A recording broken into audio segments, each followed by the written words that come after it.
To go and do something that no one's ever done before is awesome.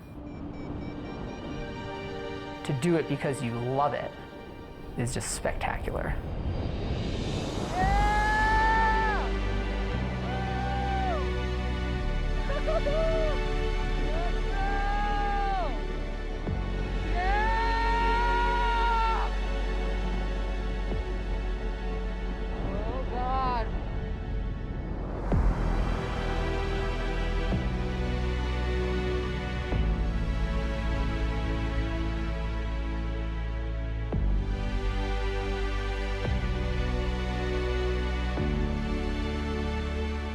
When you're high and you're hopping from cloud to cloud, you feel like a superhero. And then you get low in some canyon and you're like, my life is on the line. Oh God.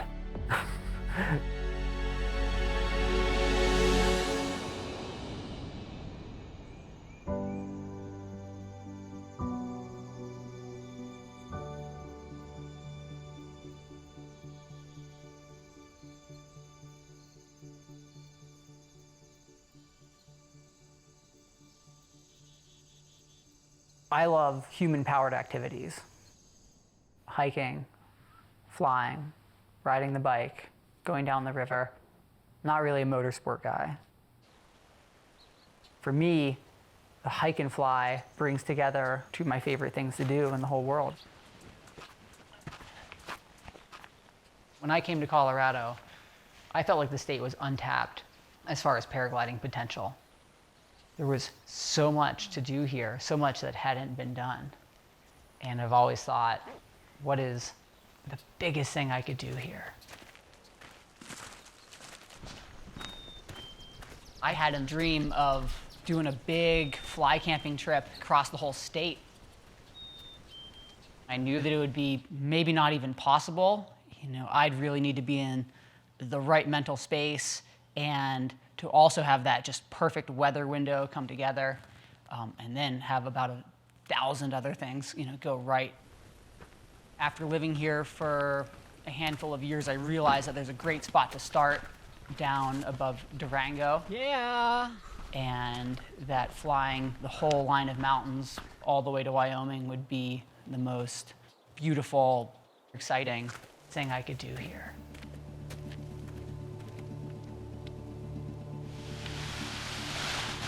I want to do something that hasn't been done before.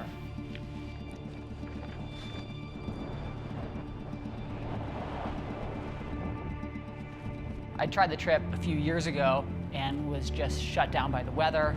Get away from that shit.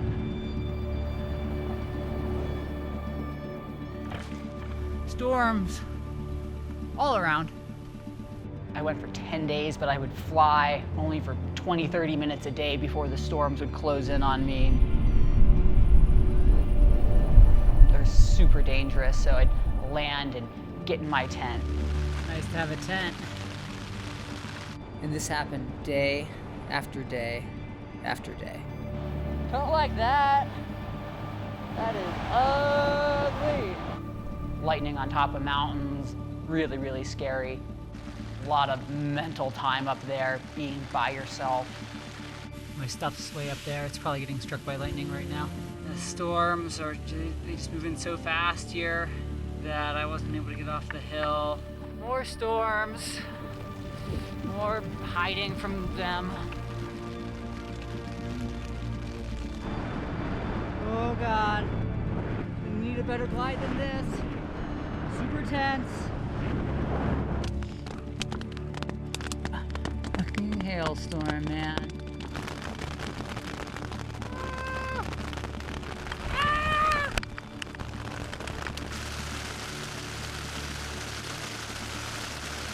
I was only able to go 100 miles.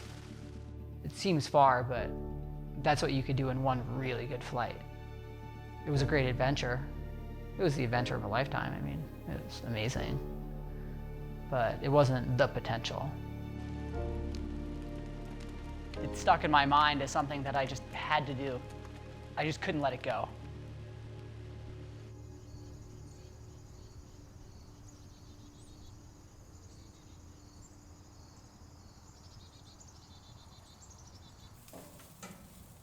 I came home and for a couple years I kept my eye on the weather, just waited for the right opportunity. But now I had a personal life to think about. I have an amazing partner, Sammy. I try and keep up with her more often than not. I always thought he was a total playboy, total ladies' man, which I'm a long-term relationship, committed kind of girl. And so it was like, well, I'll never be with a PD playboy paraglider.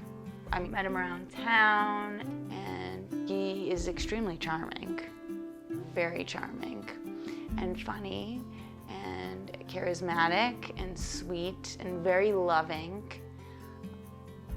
Wait, am I supposed to be like telling you all the things I love about Pete right now? Yes, absolutely. Keep it going. I would say the first year of our relationship was like, you know, head-spinning amount of adventure. We spent a lot of time in the desert, climbing towers and down in Indian Creek, Red Rocks, Potrero Chico, Yosemite. We went backcountry hut trips, some ski mountaineering, paddleboarding. I mean, we did it all. And I was kind of blown away to find somebody who I could share so much adventure, challenge, and excitement with. I got started paragliding when I was 18, right when I got out of high school.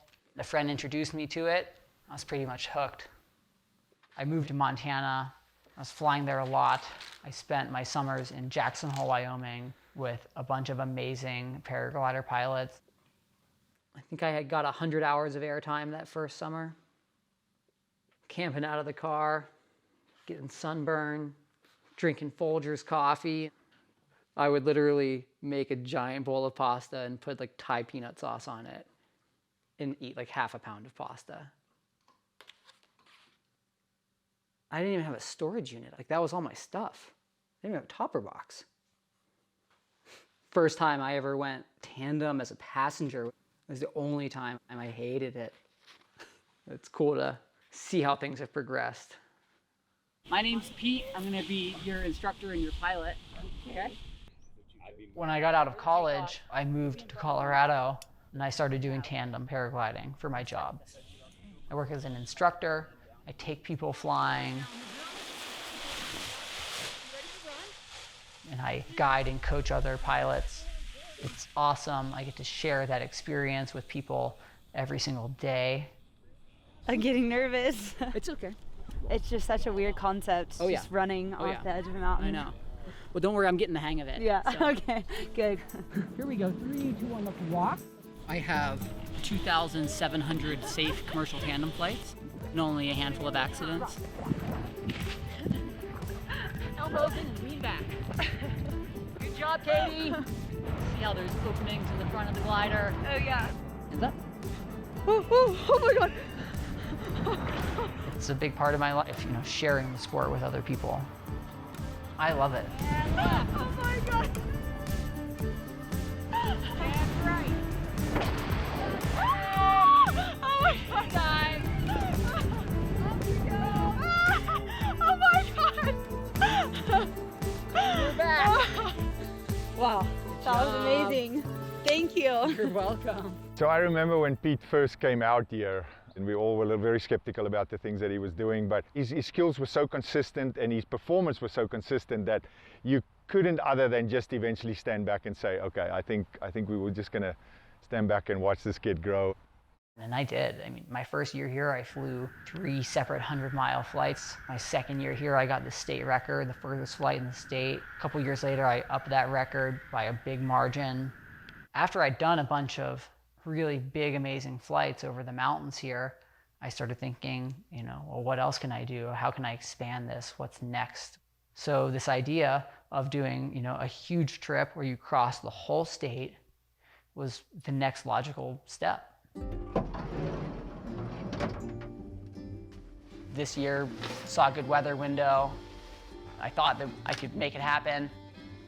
So I've been getting ready, I've been training hard, getting my gear ready, Normally in Colorado, the winds are coming from the west. The paragliders like to go with the wind. If we're fighting a big headwind, we just can't go anywhere. So the challenge with the northern route is that if you're gonna follow these big mountains, which you have to do on the paraglider, you're gonna have to come west here, again into the collegiates. Right. Crossing a huge valley like the Dillon Reservoir Yeah. into a headwind is just extremely challenging. 5 days until the start of this trip. I need to get the body ready for it. It's crunch time. Getting some big flights in before this trip is super important, and I have not been flying very much. I feel underprepared. The big flights in Colorado can be incredibly turbulent, mentally taxing, and physically taxing. I've been training my legs a lot. I go on a training hike, 5 miles.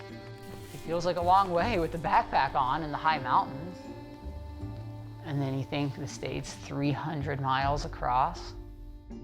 The route from the south would start in the La Plata Mountains and cross San Juan Mountains. And the route would cross kind of a big valley, and that's a concern.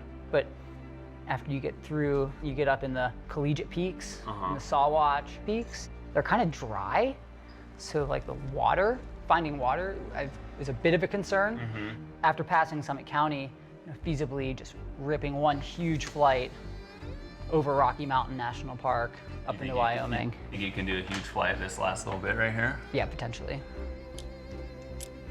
I'm really looking forward to getting into the air and getting used to the new glider. But I'm on the edge of being ready. A few more good days, and I'll feel even better.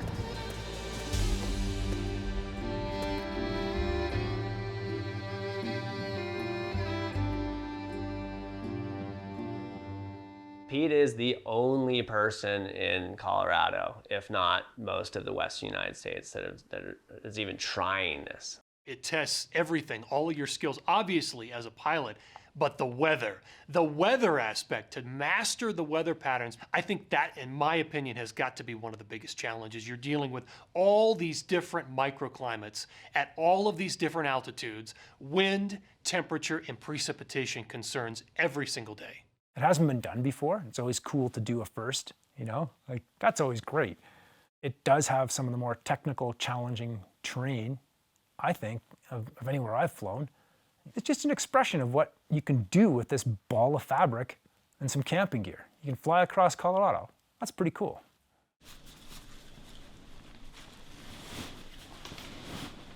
So I'm giving myself 2 weeks to complete the 300-mile route. It's a lot to plan for.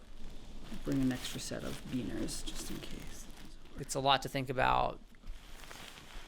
Got to pack all of my food, all of my gear, my glider. I've got to carry it all on my back and still be able to fly with it. Whew, 45 pounds, here we go. There's a lot of uncertainty. You don't really know what's going to happen. An ideal day on this trip would be 50 miles flying. Great days 100, bad days 1. Probably a lot of hiking.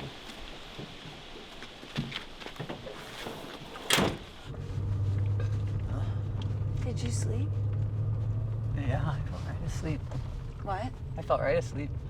I didn't. You did. You were like, you talked to me 1 minute, and then the next minute you were breathing heavy. Not even a minute, it was like 30 seconds. Right here? Sure, right here.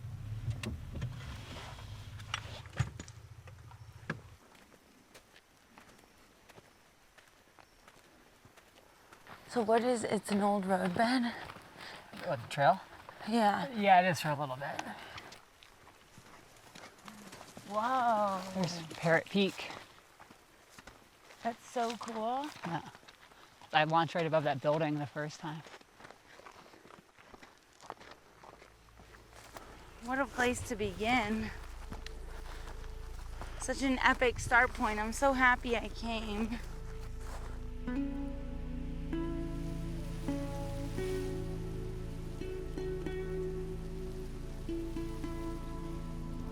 better. It's crazy. Feels really good. Put on my spacesuit.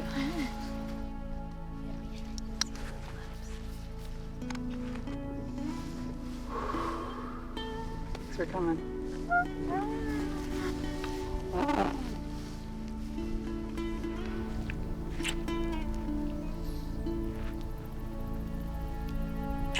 love you. Get psyched. It's starting to hit me now what he's actually doing, and I don't know, it's just like an absurd thing to me. Amazing thing, but like I don't totally get it. And I know a lot of paragliders who have gotten severely hurt. I think it's one of the most dangerous sports out there. When people ask me, can you do paragliding safely? My general response is no. You know, you can't. all right, don't stress.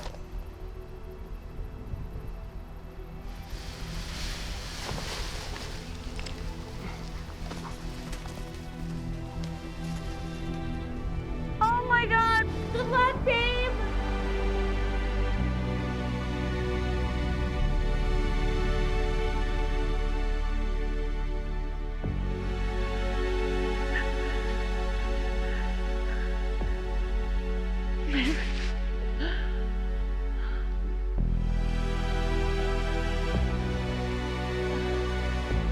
Wow. Oh my God. Woo!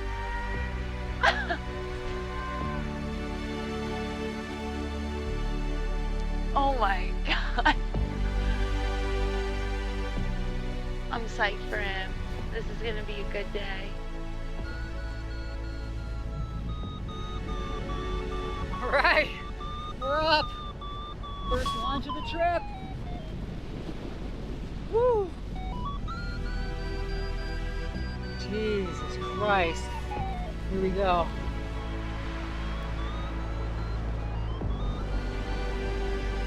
Woo! Yeah!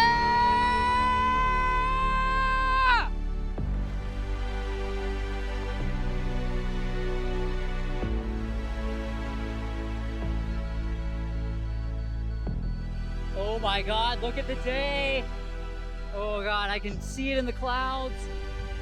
There's 150 miles of just amazing conditions right in front of us. Here we go.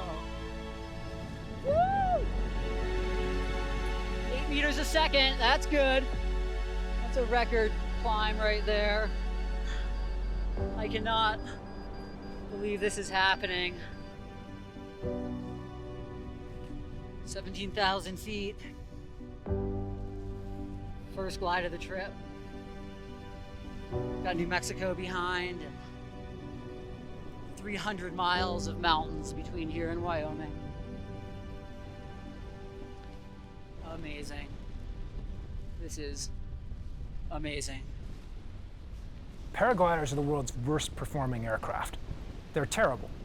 They go about 40K, 25 miles an hour, just when they're on glide. So if you think about it, it's really hard to cover territory when you're going that slow. Like you can ride a bike about as fast as you can paraglide.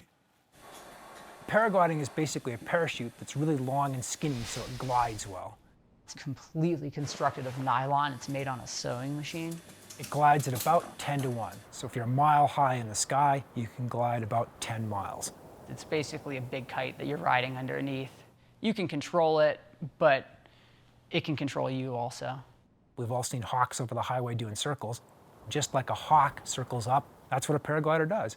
And you ride that rising column of air, that thermal, until you get to the point where it's the same temperature as the air around it, and then it's done, and you go on glide and hope for another thermal. And if you're good at it, you can cover huge distances. Yes, we are in the San Juans on maybe the best day of the year for paragliding. The stress is melting away. Second thermal of the trip. I'm already deep in the mountains. This is nuts. It's going fast so far. The trick is to stay in the air, get up in this climb. This is awesome! Oh my God! Ah! Woo! Woo-hoo! I think in the whole of America, there's probably only about 5 to 10 guys that does something like this, if that. I don't even know if it's that many. It takes a special mindset. Most people will go out and try to fly far, and then once they get halfway through the flight, the fear starts getting too exhaustive. Cool. They just can't mentally keep it together again, so they make excuses and they land. It's like playing three-dimensional chess while you drive in a snowstorm where the semis are trying to kill you. You are never bored paragliding. You're gonna make mistakes, and when you make mistakes, it's gonna be exciting in paragliding. Getting cold. It's not nice up here. I mean, the flying's great, but it's fucking cold. 17,600 feet. Probably shouldn't have gone this high. One of the challenges in Colorado is that the tops of the peaks are really high. They're at about 14,000 feet, give or take, and the thermals often go to 18,000 feet, which is also the FAA legal limit in the US. And if you're at 18 without oxygen, unless you're very well acclimated to that altitude, you're gonna be pretty hypoxic. Then you get stupid, and you're trying to make decisions while you're hypoxic, and it's bad. I'm not hypoxic, you're hypoxic. I'm not hypoxic. Ah! Oh man, just landed. Oh, my battery's froze in the air. Cameras went out. Oh, we're at 12,700 feet. This rocky field. It might not have been a good idea to land here. Oh, I just flew 125 miles. Oh. Holy shit. This is nuts.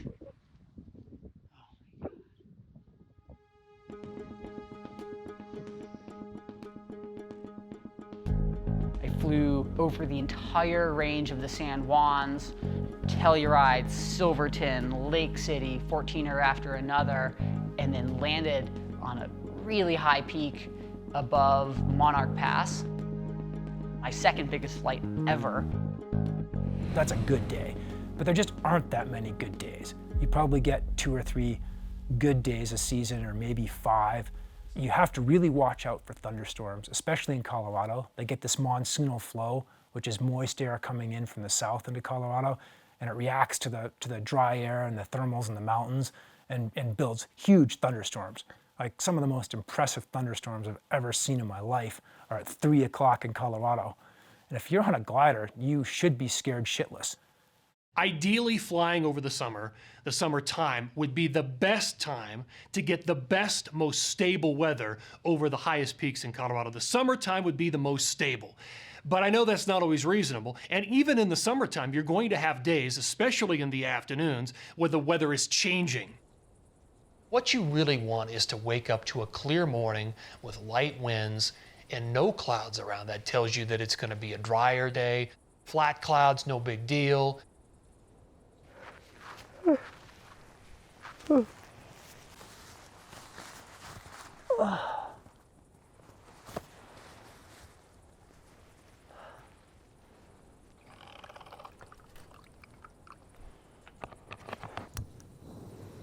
progress on day one was just massive, 125 miles, and it was just such good fortune.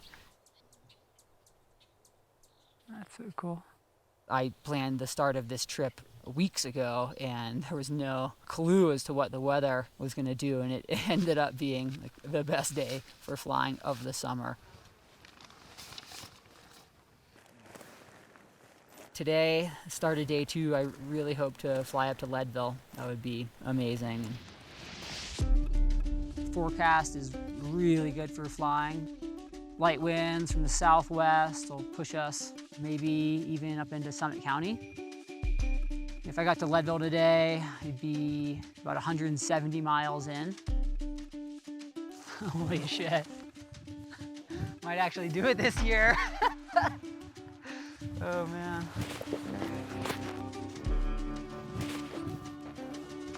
Hey babe, I'm just calling to say hi. I miss you, and I had you in my heart and mind all day yesterday as I was flying, and I couldn't do it without you. That was so nice to start the adventure with you right there. All right, I love you a lot. Bye. This is maybe the coolest spot I've ever taken off from. I mean, I've launched from some amazing positions, but we are just right in the middle of the mountains here.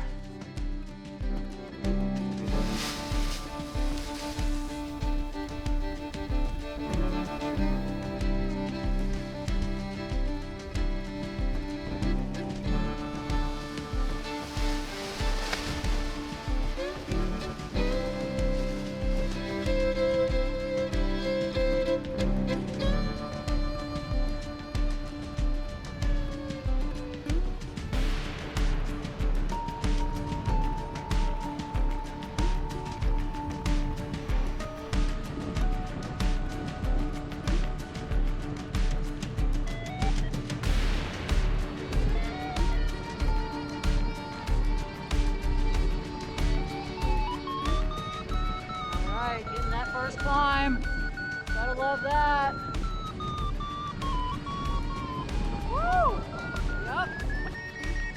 Yep, that's a climb.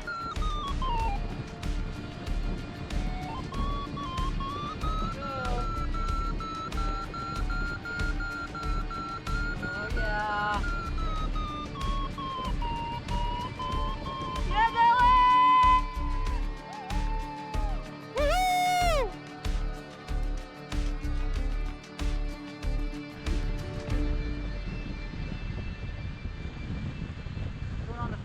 of the day. Day 2, 17,000 feet. And some turbulence, keep you on your toes. Go! Oh! Woohoo!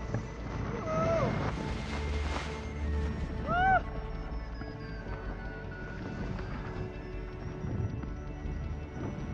1,500 feet a minute!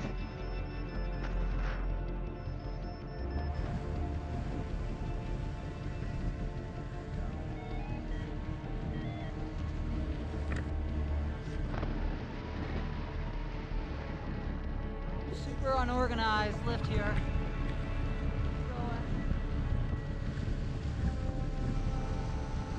Come on, baby. Jesus. Bailing out. No! Trees down there. A lot of sinking air.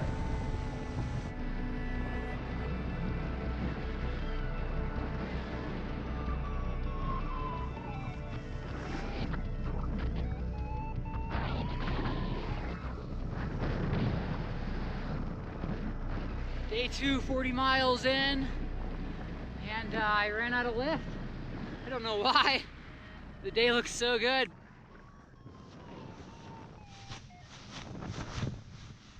Woo! Safe landing's a good landing, especially when you're at 12.4.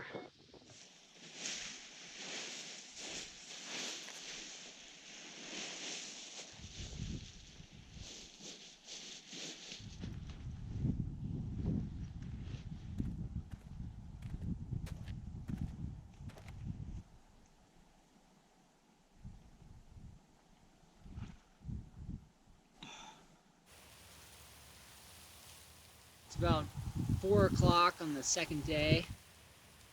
I hiked up into these mountains thinking that I might be able to fly again. I don't think that's going to happen because you can feel the storms coming from the east.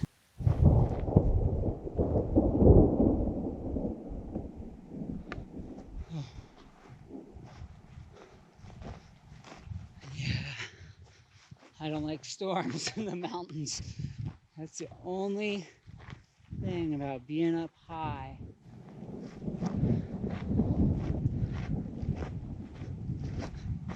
I'm gonna go over here because I I don't think the lightning's gonna strike over here, right? It's gonna strike up there where all my gear is.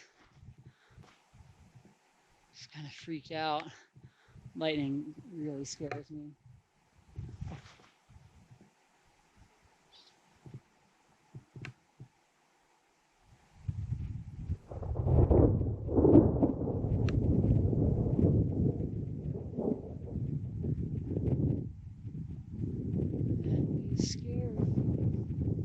I should probably set up my tent. I don't know why I ran down here. I'm not sure if I could outrun any of these lightning bolts.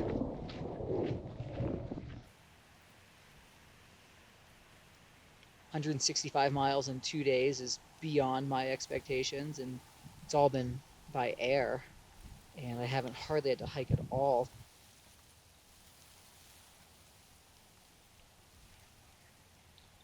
Not sure whose hair that was. Tomorrow it looks stormy, but I think that there'll be a window of an hour or two when the thermals start and I can fly before it gets too stormy. I don't feel too lonely yet. I'm pretty stoked, but I miss my family. Yeah, I miss the dogs. I miss Sammy. But I'm liking the adventure right now. Really liking it, so. Halfway through the route at this point, or more. Hopefully 2 more days and we're in Wyoming, but that's a pretty tall order. You never know. I have about 110 miles to go. A couple good flights.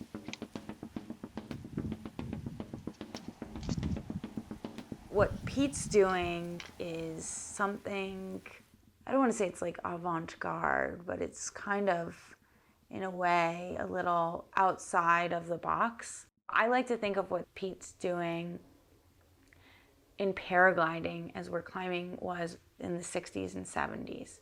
New routes are being put up and grades are being pushed and things are just like wild and rogue, and there's this big counterculture behind climbing, and that's where paragliding is, I think, now.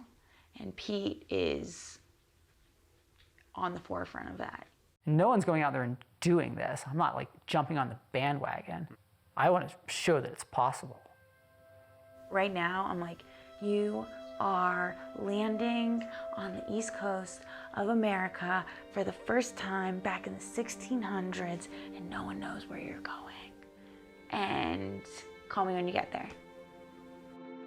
There's that frontier feeling, that breaking new boundaries feeling. It's a cool feeling.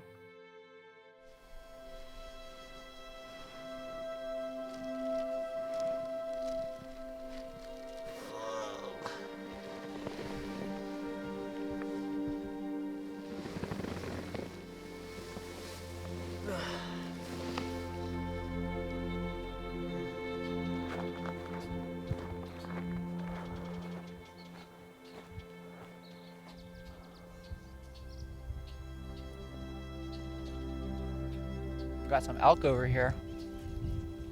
I brought one thing to play with out here. It weighs about an ounce. And that's my little elk call.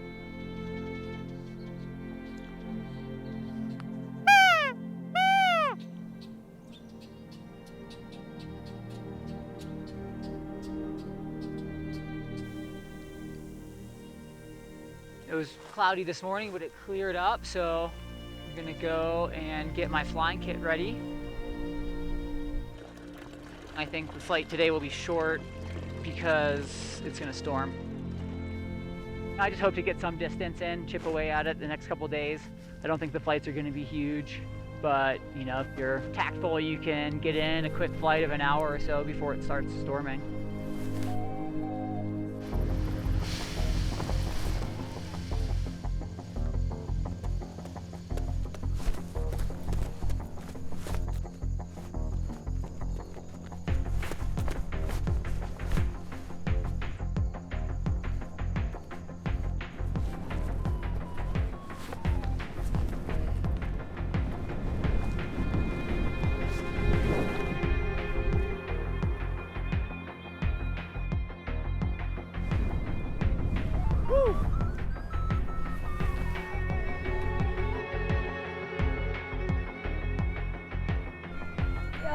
Come on.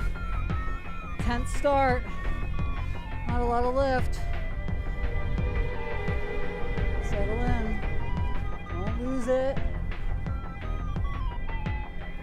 That's what we want. Going up, come on. Give it to me. Yes, yes, yes, yes. Come on. This is desperate. This is super desperate.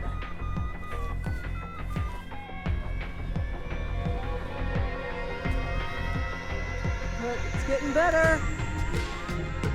Yeah. I'm getting out of here.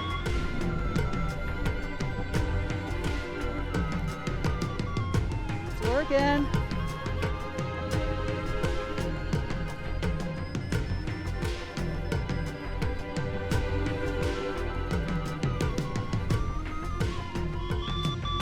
Manic day. Storms out there, just getting bigger. I don't like that, but I still want to be in the air. The primary hazards I worry about in paragliding that kill people are wind and thunderstorms, and they relate. Colorado, it's always the wind. That is the main problem, and how the wind interacts with the terrain. The wind in Colorado is king.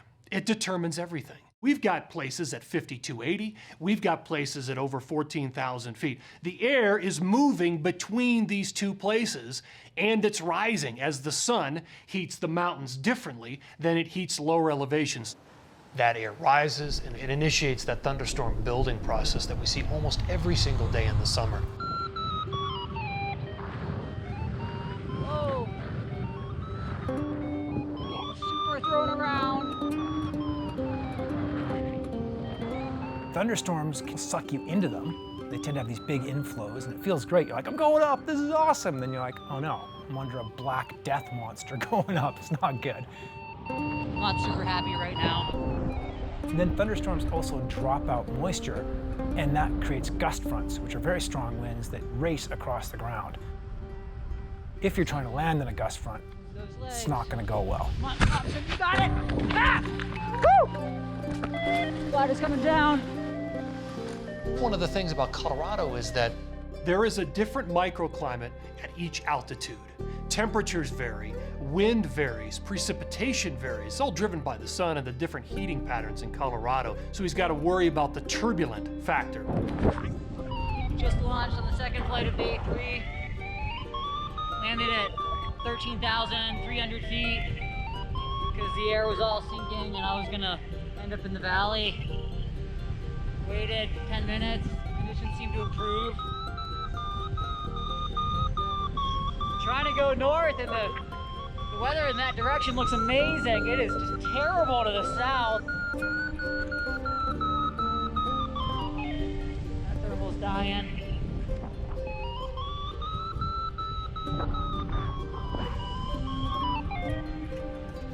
I gotta outrun this storm. Get out of the 10-mile range. Then I'll be moving along. It looks great to the north. I gotta remember to breathe because I'm at 17,000 feet. Camera's gonna run out of batteries. I'll miss the end of the flight, but I'm gonna take this one as far as I can safely go. Oh, holy shit, just landed here. On the third day, it's the second flight of the day. I was sinking out, so I just stuffed it into this ridge, and the air was nice and calm coming in until the last second. I got dropped about 10 feet. Took a bit of a tumble. A little bit of dirt. So that makes it about 40, 45 miles for the day. Walking up the glider. 3 days of flying high and making these big flights happen it's taking its toll on me now. I could feel it. I'm not having to hike very much, but just the flying, the altitude. One of the huge challenges is just the fatigue. A lot of times you don't know when you've gone too far. Anybody can be a good athlete for a day, But to do it for 10 days, 2 weeks, 3 weeks, day after day after day. If you fly in controlled conditions, it's a whole different sport, really. Going cross country, going long distances is a whole different animal. I mean, I cannot even begin to tell you when you make a mental mistake or a mistake while flying, it could be the end of you. We've had some really accomplished pilots. We've had one pilot from the United States that was a World Cup, world-class pilot that flew in the Alps, went on a long-distance cross-country flight, and we still haven't found him, and I think it's almost 20 years later now. I don't really always like to focus on these negative things, but this is the reality of flying. I think we all want to be like, no, like, if you do this and you do that and you follow these rules, and it's all good, man. But at the end of the day, it's dangerous.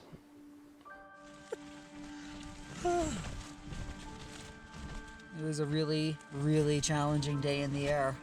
My altimeter was off, so I was going a bit higher than I thought, which is a factor for the hypoxia.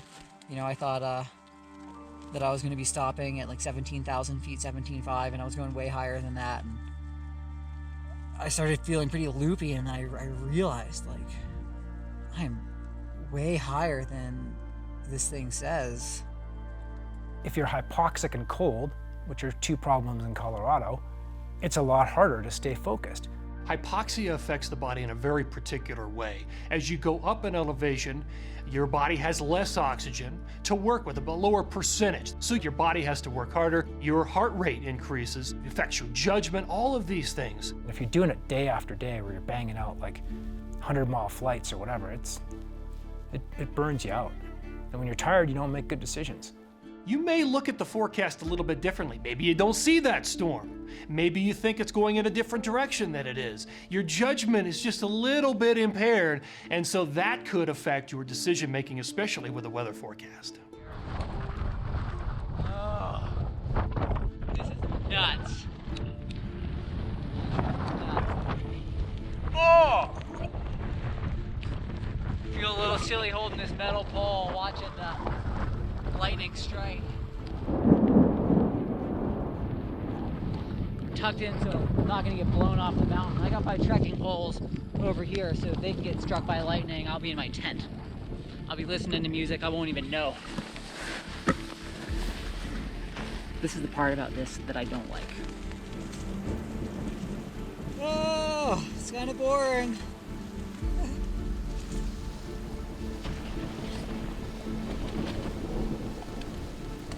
The day in, day out challenge of long distance flying is a steady, slow drip of fear and anxiety. The unknown about what's going to happen today or tomorrow or the next day or the next day. Yeah, you have a challenging cocktail there. Tomorrow, my biggest hope is that I fly to Wyoming. It's about 100 miles away. There's a lot of mountains between here and there. It's a part of the route that I'm not familiar with at all. I've never flown over any of these mountains. I've been pushed so far, but at the same time, I've been really fortunate. I've done about 1,000 things right so far with very few mistakes. I can't believe it.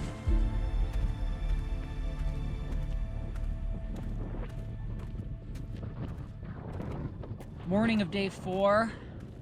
Last night was super windy and stormy. It's kind of a tough night. I woke up and checked the weather right away and got some reports of some stronger winds for today, which are a concern. I didn't think that was going to be the case. Yesterday wasn't a great forecast and I made a great flight happen. So I'm hoping for the same today.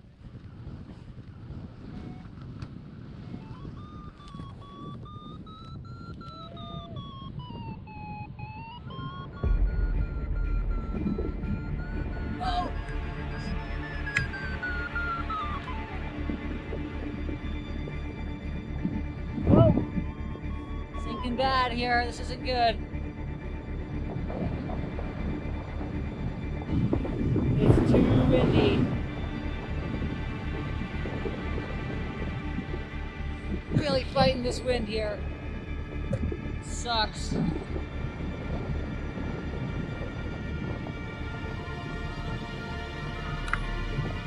10 minutes into the fucking flight, already shitting my pants.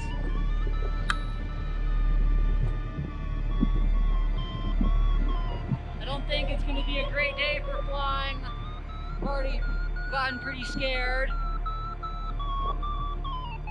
Should maybe just be going to land right now. I'm gonna try and soar down this range.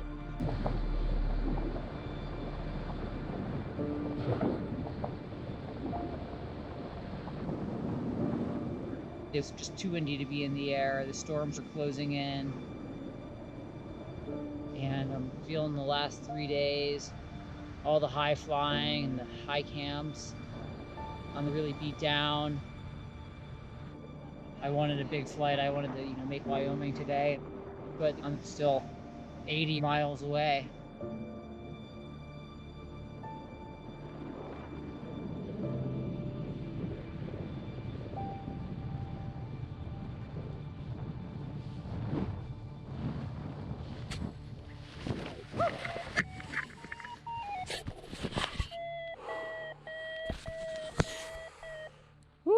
That was a stressful flight. God damn it.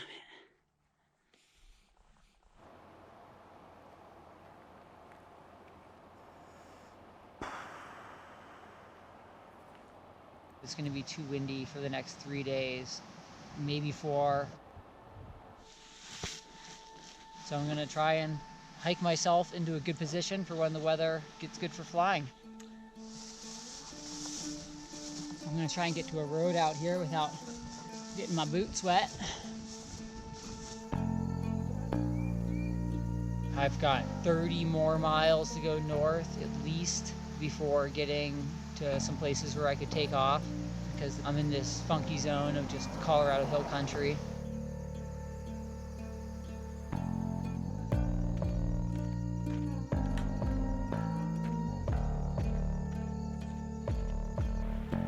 I don't want to go home. I want to keep going. It's my 3rd time to try this trip. I want to put it to bed. People walk across the country for fun. I've met some of them. Doesn't seem like that much fun, but I'm taking that as encouragement.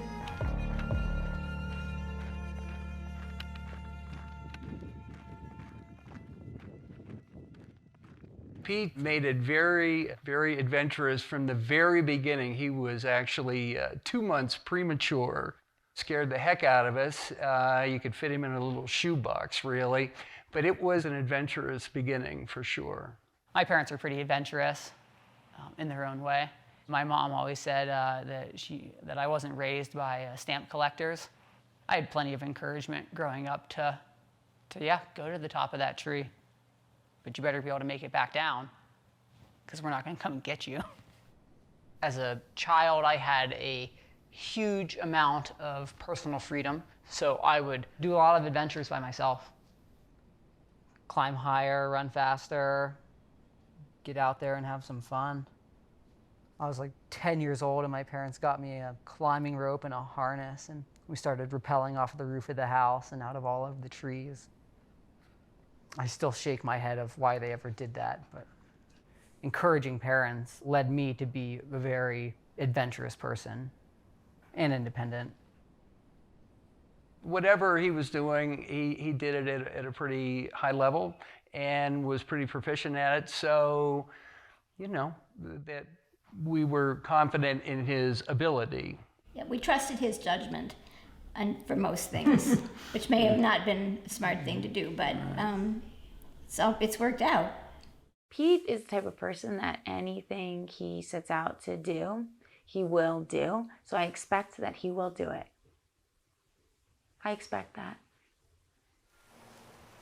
This is something he's been wanting to do for a long time.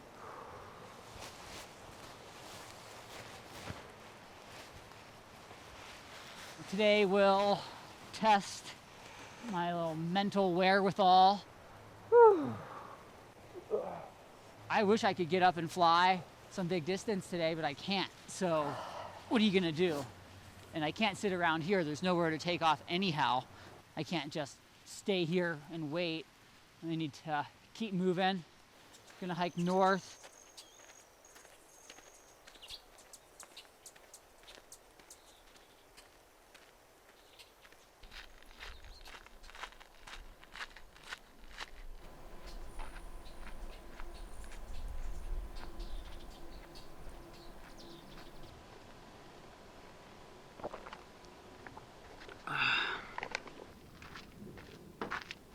About 10 miles into the day.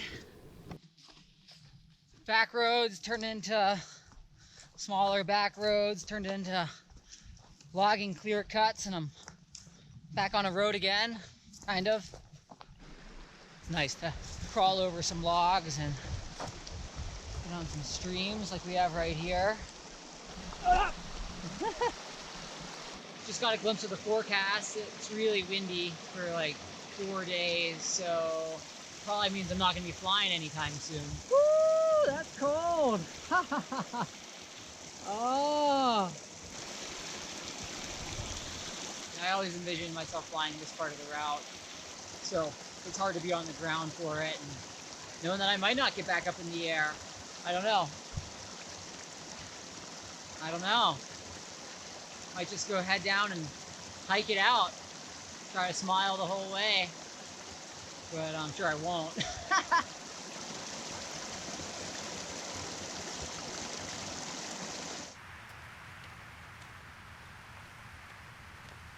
Feeling pretty worked out here, about 18 miles into the 5th day.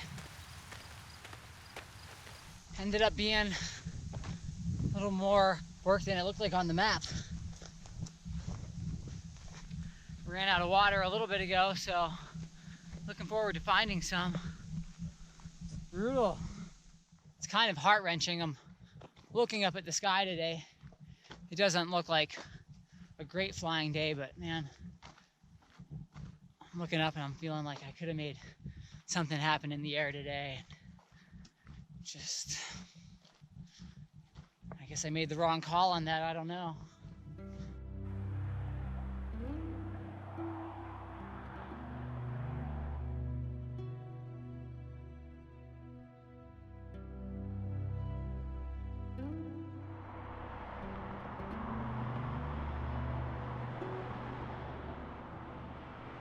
Baby, oh my God, I just got your voicemail. Where are you? Just south of Granby.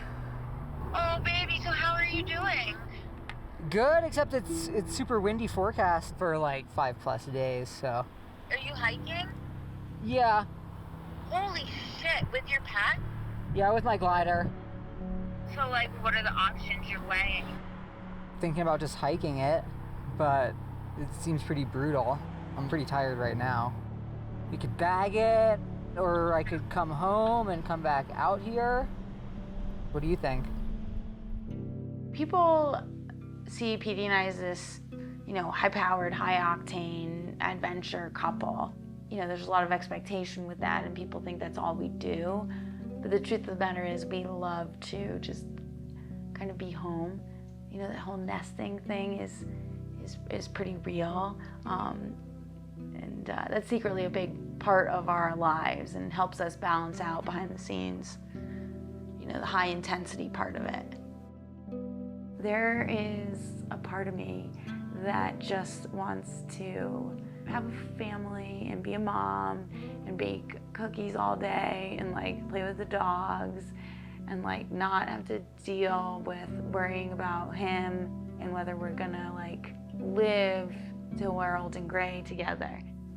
But what are you gonna do, stop somebody from doing what they love? I mean, no.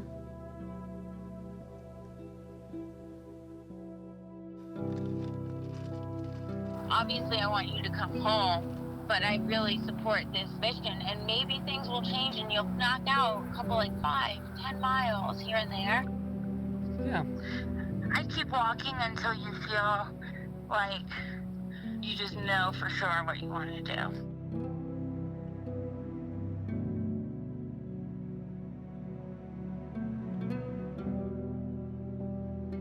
I'm doing this trip right now, and it's interesting being so deeply involved in something that most people don't understand. My parents understand it a bit, kind of, but like my relatives and everyone that I knew growing up, they definitely do not have any idea what it means. There's no fame and glory. I'm gonna land in a field like alone by myself. That's what you get when you set a paragliding record. There's no point to it. There's no point to any of this, really. You know, like, you can set a world record or win a cup or whatever. Nobody cares in 50 years. So you better do the things you think are cool. For me, it is worth it. It's my personality, and I think it's worth it. And probably for Pete, it's worth it too. But no one flight is worth it, right? There's enough ways to kill yourself paragliding when conditions are good, that if you're pushing conditions, invariably that is gonna bite you. So is it worth it?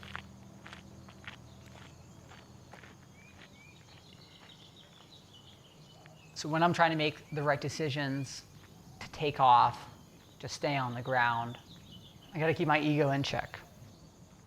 I think about my family. I think about my amazing partner, my puppy dogs. I got a lot going on. I got a lot going on the ground. I might feel like I have something to prove in the air, but the life that I live is on the ground.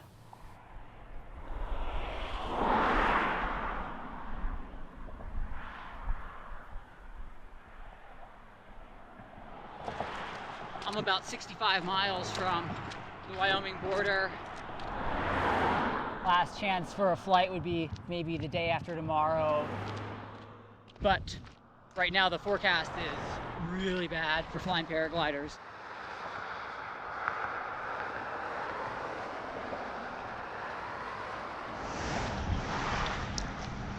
Car after car after car after car after car.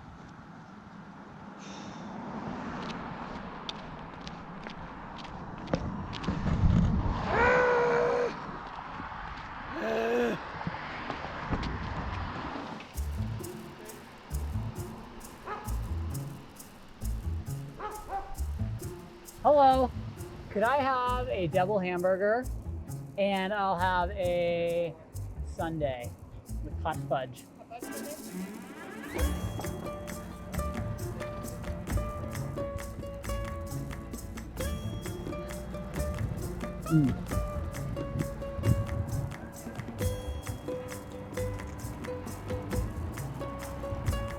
Tastes like calories.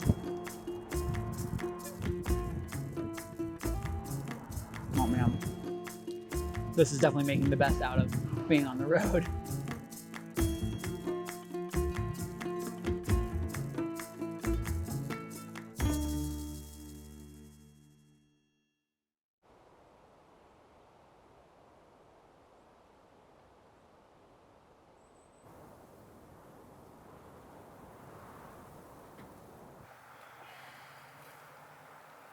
I could go home now and it's just another awesome fly camping trip. Or I could put my head down and do what I set out to do, which is to cross the state.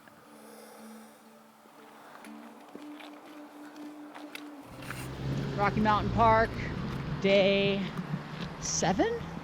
It's Free National Park Day, and that's good because I didn't bring my wallet. Here we go. Hi. People are so nice here.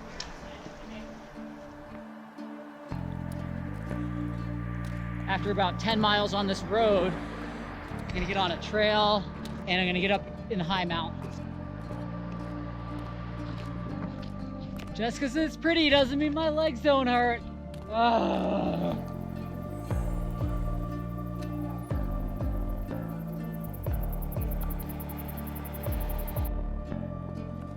I want to get in the air, maybe try and fly this evening. Fly down out of the mountains. That's going to be a big gamble. I feel like this is so stupid right now. It's so easy just to go home.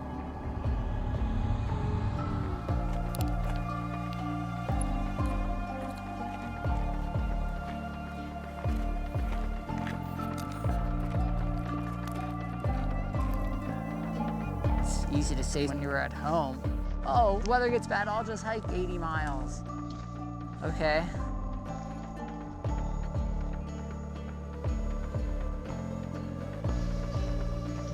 do feel a little wobbly, so I don't want to fuck this up.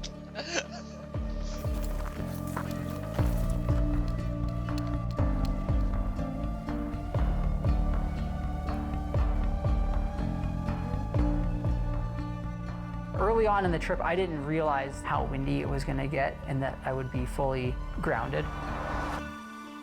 But now, it's just reality coming down on me.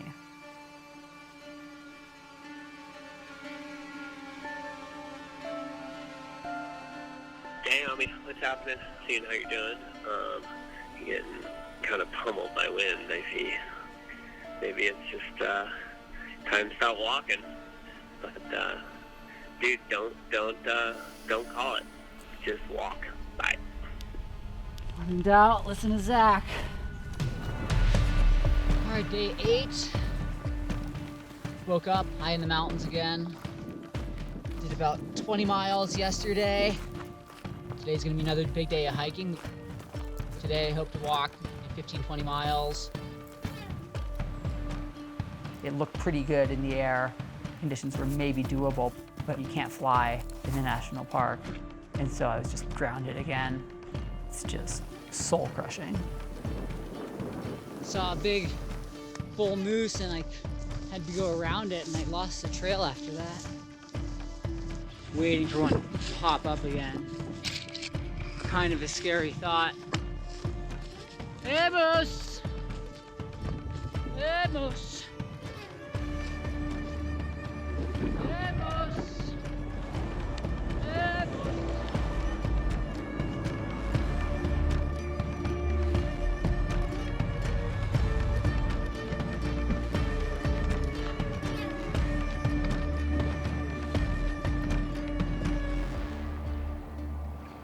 What are you doing? My laundry. What are you really doing? Walking to Wyoming. Contemplating my own judgment. And yours.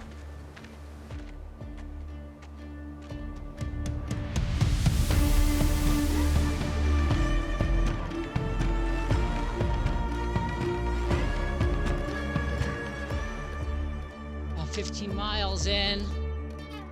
25 miles to go. Feeling like that's a long way right now. I'm feeling worn out. Someone just stopped and offered me a ride. It was pretty tempting.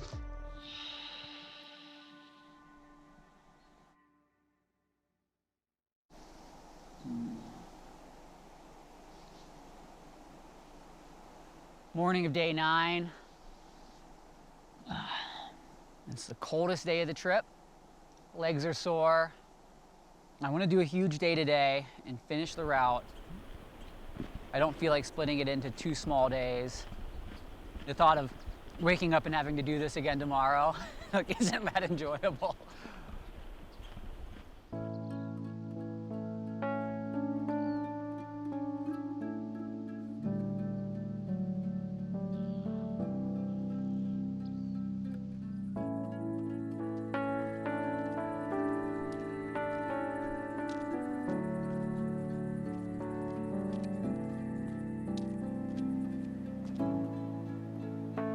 Over hiking on the road. I would think that climbing a mountain with a pack would be hard, but hiking these miles on the road has been way harder. There's a little hope in the back of my mind that we might get to fly today. It's gonna be windy, but we might push it. Even a couple miles not walking on the road would just be so awesome.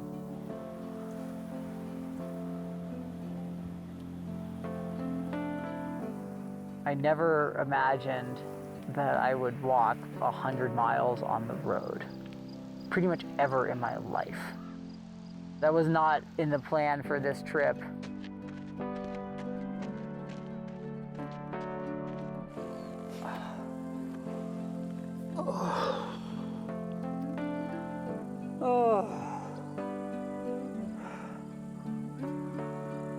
Brutal.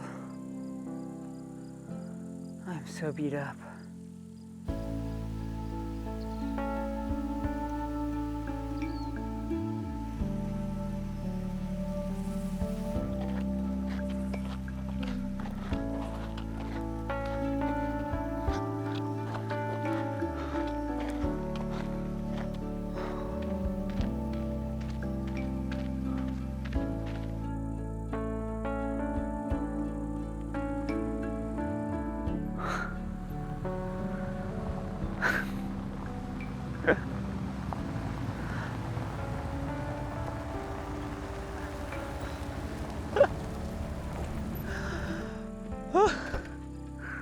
Oh my God.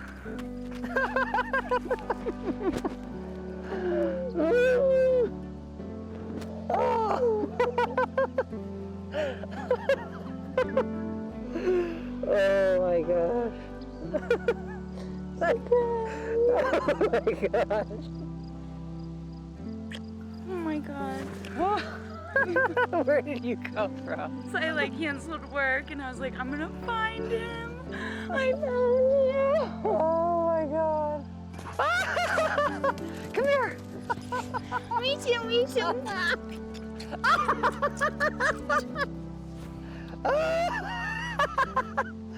Oh my God. I can't believe you showed up right now. You found me in the ditch. I was like, what is that?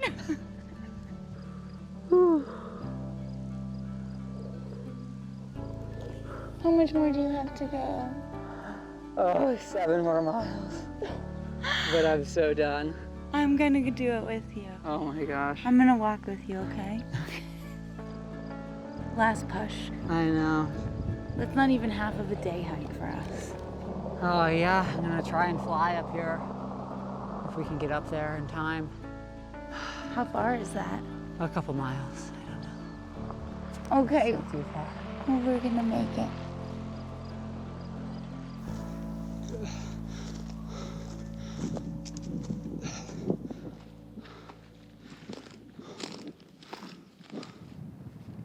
Think about the skill set that you have.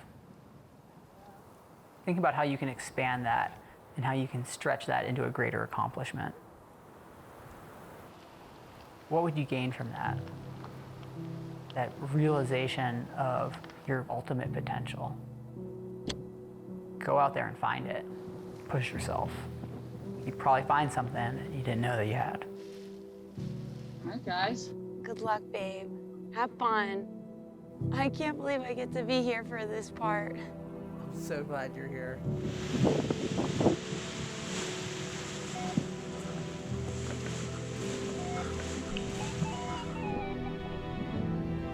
I love you, babe. Woo!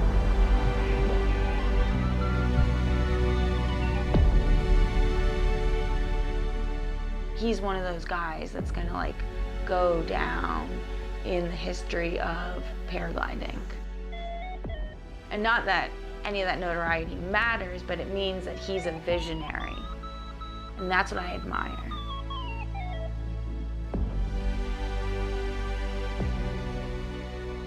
It's a big dream that he made a reality. When you start to think about all of the things that he had to do, it's just really impressive. And whatever else he does in his life, I think that's a pretty cool memory. It's not a pretty cool memory, it's fucking cool. You flew across Colorado. How great is that? Woo! We're doing it! Last flight of the trip! Over the border we go! Woo! That feels good! To finally cross the border, I was elated and so satisfied and relieved, but also kind of sad because I had this part of me that wanted to keep going, that just wanted more mountains to be in front of me, to be able to do some big flights. It was hard to let it go.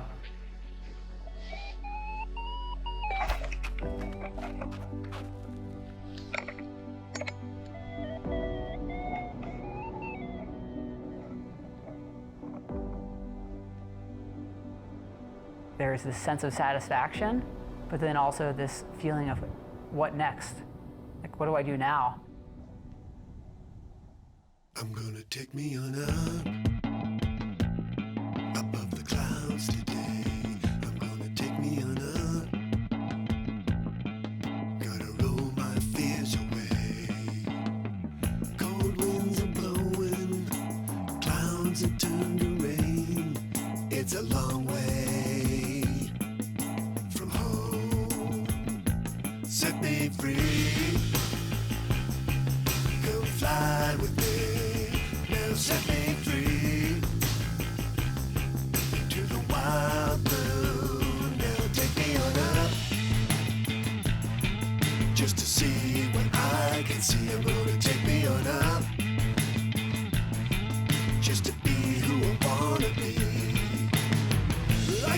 rivers of water that wash it all away. It's a long way, a long way. Set me free, come fly with me. Now set me free into the wild blue. Set me free so I can be who I wanna be. Set me free into the wild blue. What's next? I don't know. It felt pretty big. If I was to do another trip, I'd probably go do it in Europe, where there's cafes on top of every mountain, gondolas everywhere. That sounds pretty appealing. But a part of me does want to do it again. It would be hard not to do it again. I'm going